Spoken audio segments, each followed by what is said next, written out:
Well, after George Floyd's death,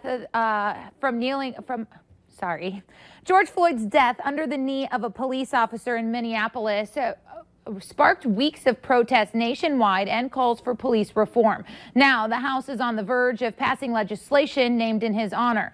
Skylar Henry has more details from Washington.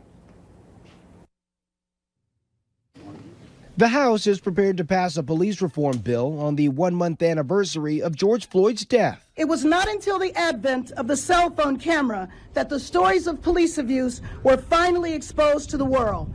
Before then, the deaths were simply disregarded, not believed, not acknowledged. The bill includes a ban on chokeholds and would make it easier to file civil lawsuits against officers accused of misconduct. The George Floyd Justice in Policing Act will fundamentally transform the culture of policing to address systemic racism, curb police brutality, and bring accountability to our police departments. Republicans say Democrats blocked every amendment they proposed. Never consulted us on the creation of this bill.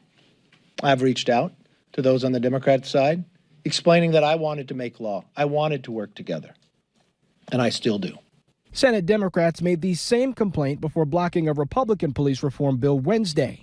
President Trump says he won't support any bill that hurts police. He's also ordering U.S. Marshals to work with local police to stand guard around statues on federal land across the country. The president says he will sign an executive order to further protect the statues, and he tweeted that they are some of our great works of art that represent our history and heritage. I think many of the people that are knocking down these statues don't even have any idea what the statue is, what it means, who it is. The Army has activated but not yet deployed 400 members of the Washington, D.C. National Guard to prevent any further damage to the monuments. Skylar Henry, CBS News, Washington.